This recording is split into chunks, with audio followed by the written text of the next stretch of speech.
Welcome, I'm Rabbi Phil Bressler of Beit Am in Corvallis, Oregon, and this is the daily summary video for the Kitzur Shulchan Aruch Yomi Daily Halakha Learning Project, covering the passage from Siman 117 Seif 12 to Siman 118 Seif 4. You can find links to the Hebrew and English text of this passage and to the calendar of upcoming passages in this video's description.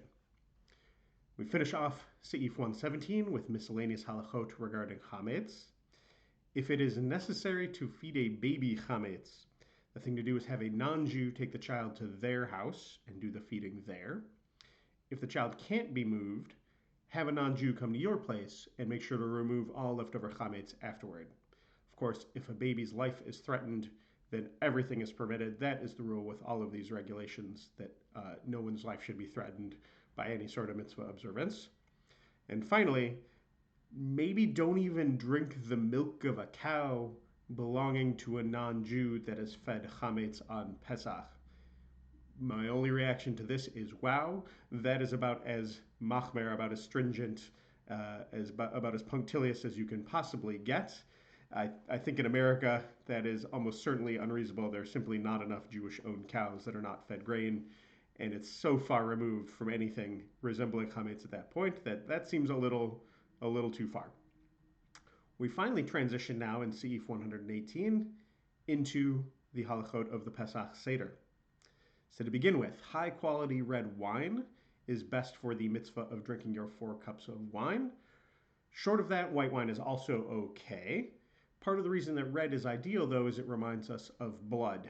There are a lot of blood symbolisms related to Pesach, the slaughter of Jewish innocents by Pharaoh, the first plague of the Nile River turning to blood, the blood smeared on the doorposts. But we've also got to be wary, and this is a bit of realia for you, we got to be wary not to invite accusations of blood libel. So historically, various unscrupulous non-Jews have made accusations against Jews that the blood of Christian children was used in the preparation, especially of Pesach matzah. So I think having blood red wine on your table, if that's going to be an issue and it's going to potentially invite that kind of trouble, then it's best to use something that won't invite that trouble and use white wine instead of red. For karpas, that's the green vegetable. Parsley is really common. That's been the green vegetable at just about every Seder I've attended. The Kitzur, though, says celery is actually better, and radishes are best of all, perhaps because they taste better. For the maror, that's the bitter herb, grated horseradish is customary. That's really just what Jews in Eastern Europe, where the Kitzur is from, what they had access to. It is nice and strong and flavorful and bitter. Kitzur, though, says chazeret, which is usually understood to be romaine lettuce, is actually better to use for your maror because it's also strong. The roots are very bitter, but it's easier to eat. Now, you can find both on most Seder plates. There's a spot on a Seder plate for maror and another spot for chazeret, even though chazeret usually goes mostly unused in my experience. Both can actually fulfill the mitzvah of eating maror on Pesach. Historically, there were many different options, and it really depended on what was available in the region as far as what people would use for maror. It's important that the vegetable be raw, fresh only, not cooked or pickled. Yes, this actually does come to exclude what's usually called chrein, the horseradish paste that we eat in the United States. However, just about every Seder I've been to has some of that chrein available. So if it's important that you fulfill your mitzvah of eating maror in the most punctilious manner, make sure you are eating fresh horseradish. Otherwise, chrein is plenty bitter and in my opinion, delicious. For the charoset, the main quality that you want is thickness, so that it comes to recall the mortar used by the Israelite slaves to build Pharaoh's storehouses. There are many regional recipes for how to make charoset. The Kitzur prefers figs, nuts, dates, apples, almonds, cinnamon, ginger.